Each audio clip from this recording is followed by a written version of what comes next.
Hoje nós vamos dar continuidade ao livro que foi apresentado para você no último Power Books, certo? Como você gostou, independente do comentário, mas deixou lá sua curtida, porque é importante para eu ter aqui um feedback de como você está gostando. Independente do seu comentário, a sua curtida e o seu compartilhamento é muito importante aqui no nosso canal. Então, vim trazer para você aqui mais algumas informações importantes desse livro. Lembrando, como eu já frisei anteriormente, é um livro de 750 páginas, repleto de informações. E em cada 2, 3, 4, 5 páginas nós encontramos muitas lições. E o que eu estou pensando em fazer, até porque é muita coisa, é selecionando apenas as lições e contando um pouco da história para que resuma de forma clara, precisa e que possa ter um aprendizado muito mais rápido para você. Não é muito bom? Você não vai precisar ler, vai ter aqui as lições que eu vou resumir agora para você. Como chegamos na parte anterior, eu falei muito sobre alguns tópicos e leis, não detalhei todas, porém, como nós vamos iniciar, nós vamos começar da primeira lei, que é domine o seu lado emocional. A primeira lei, lei da irracionalidade, e para dominar essa lei da irracionalidade, você tem que controlar o seu lado emocional, as suas emoções. De início, Robert Greene, ele conta a história de Péricles, que era um ateniense que, apesar de tudo, ele gostava e queria entrar no cenário político daquela época, só que ainda assim não tinha todas as ferramentas, por isso ele teve que mudar e modelar muito o seu comportamento, teve que aprender a si mesmo, sobre si mesmo e consequentemente as pessoas que estavam ao redor. E diante de toda essa história, ele descobriu algumas coisas e situações relacionadas não só a ele, como ele estava ali pensando, mas também como funcionava a política naquela época em Atenas. E um dos conceitos que ele entendeu para que ele pudesse entrar na mente desses políticos e ter um pouco de conhecimento e fazer desse conhecimento que ele sabia ao seu favor. E essa aprendizagem o levasse a conseguir o que ele queria, que ele queria se tornar um político muito conhecido, mas não pelo lado egóico dos outros políticos, que nós vamos descobrir quais são esses lados egóicos e que faz parte da irracionalidade. Então chegamos ao ponto, ele queria entrar em Atenas e se tornar um grande político. Ok, quais eram os seus empecilhos naquela época? Primeiro, o primeiro empecilho que ele encontrou foi a sua comunicação.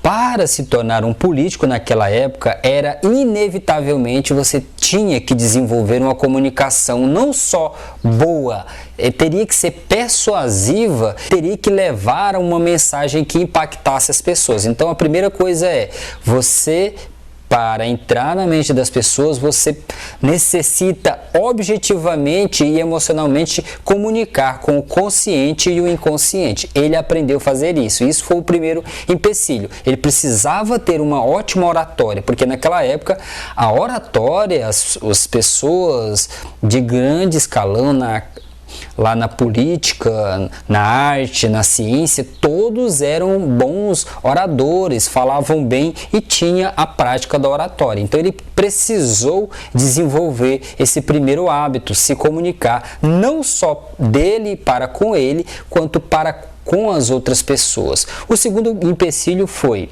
Depois que ele aprendeu a se comunicar, ele precisava fazer valer essa comunicação com as outras pessoas, influenciar os políticos. Por quê? Porque naquela época os políticos eram todos inteligentes, intelectuais e entendiam de muitas coisas. E para ele entrar na mente dessas pessoas, ele teria que encontrar não apenas a sua comunicação, mas um elo de encontro ao que aqueles políticos queriam. O que eles queriam naquela época? Todos os políticos queriam o quê? Eram obcecados por poder, dinheiro, fama e status, e seguir e subir uma escala superior diante lá a sociedade de Atenas. O que ele fez? Ele foi descobrindo essas falhas e esses desejos. O que ele fazia? Ele o preenchia. Então, como citado Robert Greene, ele encontrou que os políticos, para entrar na mente desses políticos e abrir a oportunidade e conseguir o que ele queria, ele entendeu que toda pessoa que ele encontrava tinha uma desordem emocional. Desordem emocional que ele chama é a desordem de quê? Aquilo que eu não tenho e que eu quero ter gera um desconforto na minha vida. É mais ou menos assim, o que eu não tenho gera uma desordem. Por exemplo, naquela época eles queriam muito poder, mas talvez não conseguiam porque era uma grande competitividade entre todos os políticos. A desordem era o quê? Eu quero seguir a escala do poder, mas não tinha ali a sabedoria e como fazer isso. Então a desordem é, eu preciso alcançar isso, mas não estou conseguindo. A desordem é, eu não consigo porque não cheguei ainda. O que ele fazia? Péricles sondava as pessoas, conversava, perguntava, os ouvia, os entendia, para que a partir desse conhecimento ele pudesse ter uma ferramenta, uma chave que abria a porta dos corações desses políticos. Então, se ele chegasse em um escalão dos políticos que necessitava obrigatoriamente de infraestrutura em Atenas, ele não ia falar de saúde ou falar de oratória, ele ia focar na infraestrutura. É um exemplo que eu estou te dando aqui. Então, esse foi uma chave que ele encontrou para resolver as desordens emocionais que os políticos tinham naquela hora. E essa desordem ele aprendeu porque ele venerava um conceito que ele chamava de nous. Na Grécia na tradução grega, isso significa nous, mente ou inteligência. Na tradução antiga, você vai pesquisar isso aí agora, mas é na tradução antiga, naquela época ainda, significava para ele nous. Então ele tinha um conceito que ele seguia muito, que era o nous e o theos. Nous e Theos gerou a Atena, que era a deusa naquela época, que era a deusa da inteligência, a deusa da sabedoria. Então ele venerava esses deuses que o guiava diante de todos esses políticos. Então foi uma fonte e uma chave que ele descobriu. Ele precisava descobrir a desordem. A segunda chave que Péricles descobriu para entrar, ou seja, nos círculos sociais, construir mais amizades, fazer o seu legado, fazer a sua intenção, o desejo dele, e vantajosamente crescer diante das pessoas ele precisava descobrir a fonte do ego. Primeiro ele descobriu a desordem. Desordem é o que ele não conseguiu, o que as pessoas não conseguiram e estavam ali e ficavam remoendo, reclamando sobre aquela coisa, falando de um político, falando do problema e tal. Era a desordem. A segunda chave ele precisava descobrir a fonte do ego. O que motivava os políticos a ser de uma forma, a fazer certas atitudes. Então, todos nós temos um ego. Às vezes, o ego nosso pode ser movido pela arrogância, pela ignorância, pela a vontade de ser melhor, de ser superior, de ter as coisas, de ser mais inteligente, mais bonito. Tudo isso são fontes que nos levam a ativar esse ego, entende? Então nós temos esse ego que é a parte um pouco mais sombria nossa. E Péricles também fez com que isso valesse na sua vida. Ele precisava descobrir essa desordem, que era a primeira coisa. E a segunda chave era o ego. Como nós sabemos, esses políticos eles trabalhavam nesses aspectos. Eles queriam poder, eles queriam reconhecimento e dinheiro. Então, esta era a fonte que ele ia trabalhar para que ele fosse não um inimigo, porque uma das coisas, da terceira chave dele que ele descobriu ele nunca poderia dar a intenção que ele era inimigo. Se os políticos percebessem que ele também estava almejando se tornar um político, automaticamente ele era excluído do círculo ali dos grandes políticos. Então, sempre ele chegava no círculo dos políticos entendendo o ego, mas nunca pedindo, sempre ajudando. Entende? Então, esta é uma das ferramentas e chaves de Péricles muito importante. Geralmente nós queremos ser inteligentes, saber das coisas. Péricles cita que se você quer conquistar algo, você nunca pode se dizer que é inteligente ou ter uma ideia melhor do que os outros. Nas 48 leis do poder, essa é a primeira lei: nunca ofusque o brilho do mestre. Por quê? Porque tem o que ele já estudou, o que ele já entendeu. O ego das pessoas é desordem.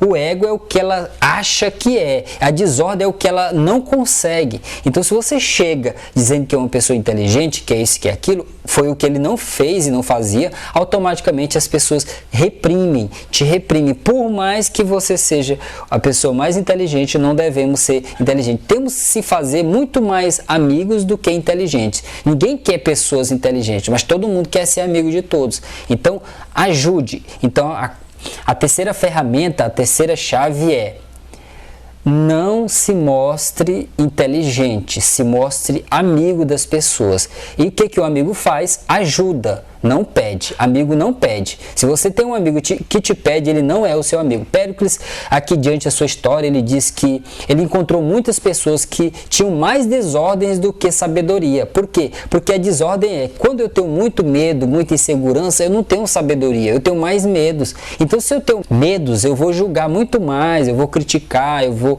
fazer essas coisas que não me levam a lugar nenhum. Então, esses políticos que ele encontrou, Péricles, eram os que ele não dava atenção. E ele não perderia tempo com esses políticos. Primeiro, eles não tinham escalão nenhum lá. Segundo, eles não tinham poder. E por último, eles não iam ajudar nada, porque eles eram os idiotas na história, e Péricles sabia disso, só que ele não ia dizer, porque ele também precisava de aliados.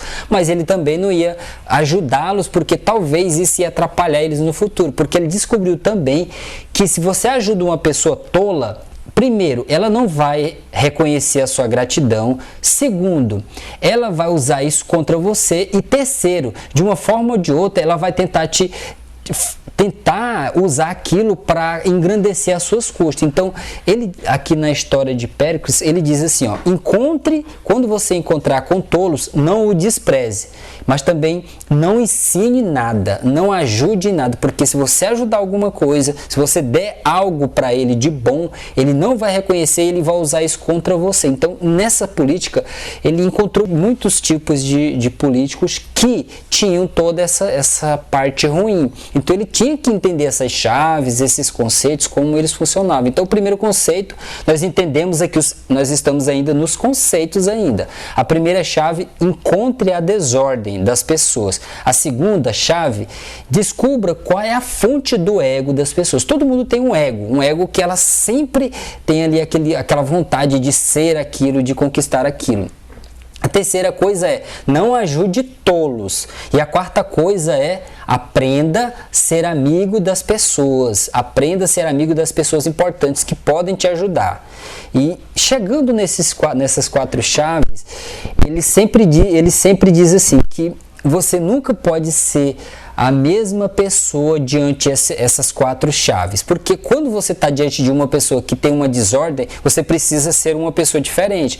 Quando encontra uma pessoa arrogante, que tá ali, tem um ego, que quer ser mais, você precisa agir de outro jeito. Então, cada vez que encontra esses quatro tipos de político, ele agia de uma forma diferente. Ele estava mentindo? Não. Ele só estava fazendo o quê? Apenas agindo de acordo com aquilo que os políticos queriam que fosse, que a pessoa que estivesse à sua frente agisse para com ele. Ele não estava mentindo.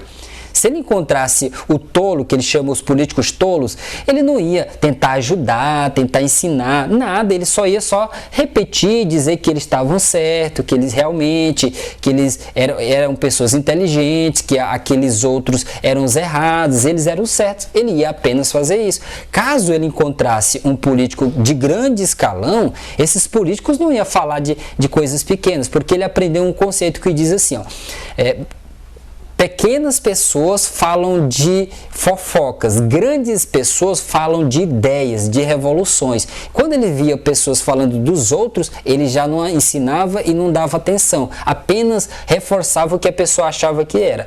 Quando ele encontrava os grandes políticos, ele dava mais ênfase nessas grandes ideias, porque ele entendia que o mundo é assim. Então essas foram as 4 chaves que nós já aprendemos aqui neste grande livro aqui de Robert Greene, que eu recomendo para você. Vou deixar abaixo para você o link, caso você queira adquirir também aqui pelo nosso link. Esse vídeo está te ajudando de alguma forma, aprendeu coisas interessantes sobre a mente humana? É bom deixar o teu comentário, a sua opinião também. Por quê?